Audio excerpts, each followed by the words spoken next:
Assalamualaikum warahmatullahi wabarakatuh. Perkenalkan, nama saya Muhammad Muinazbullah dari Teknik Biologi 2019.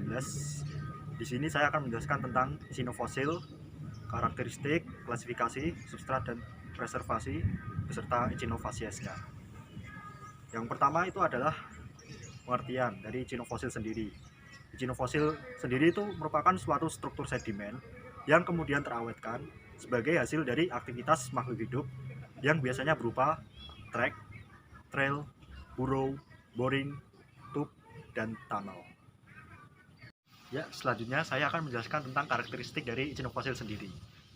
Karakteristik dari echinofosil itu yang pertama ada mengindikasikan adanya suatu tingkah laku dari makhluk hidup pada masa lampau. Terus yang kedua, adanya organisme yang sama dapat membentuk jejak yang berbeda karena pengaruh dari substrat. Terus yang ketiga itu ada tidak begitu relevan untuk digunakan sebagai penentuan skala umur relatif. Terus yang keempat itu fosil jejak itu biasanya memiliki fasies yang spesifik.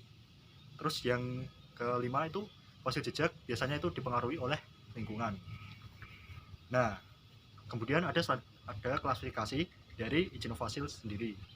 Yang pertama yaitu Echinofaxa. Biasanya itu Echinofaxa itu merupakan nama yang digunakan untuk membedakan echinofosil berdasarkan segi morfologisnya. Dan biasanya Echinofaxa ini dibagi dalam tingkat genus dan spesies. Menjelaskan tentang substrat dan preservasi.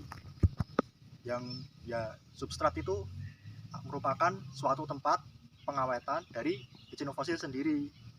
Dan biasanya itu dibagi menjadi 4 bagian. Yaitu yang pertama ada soft ground. Soft ground itu merupakan substrat echinofosil yang berupa sedimen tidak terkonsolidasi. Terus yang kedua ada film ground.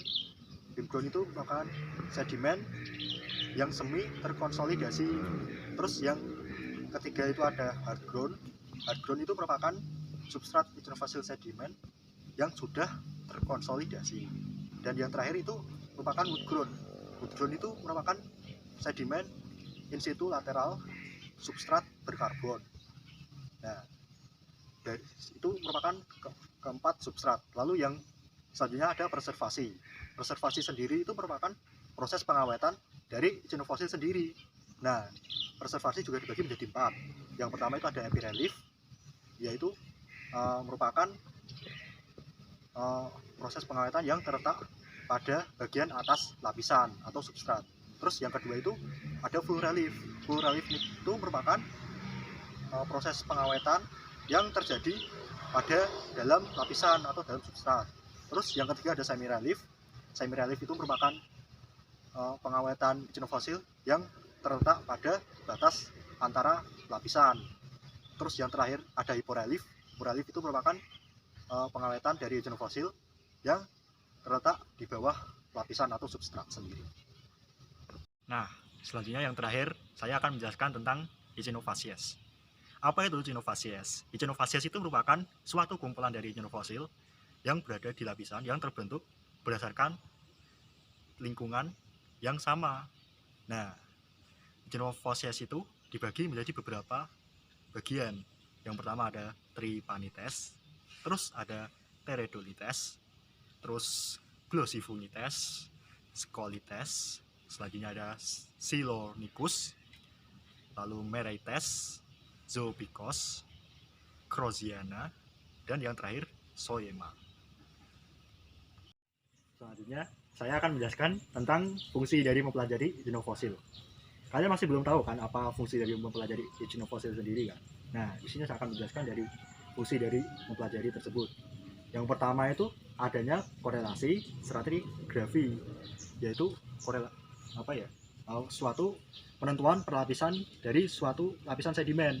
Jadi dengan mendapatkan suatu echinofosil kita bisa menentukan stratigrafi pada suatu daerah sedimen tersebut. Yang kedua itu ada interpretasi paleoekologi.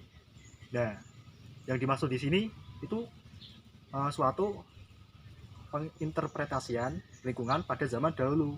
Jadi dengan mendapatkan suatu fosil echinofosil itu, kita dapat menentukan apa yang terjadi pada zaman dahulu.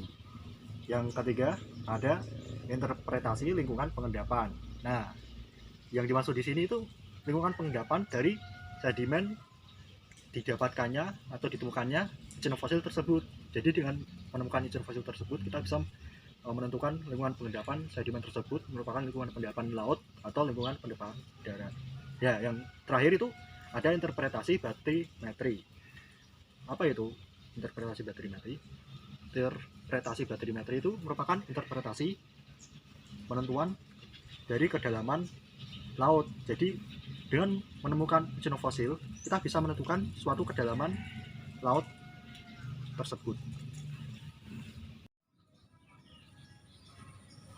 Demikian yang dapat saya sampaikan, kurang lebihnya saya mohon maaf. Assalamualaikum warahmatullahi wabarakatuh.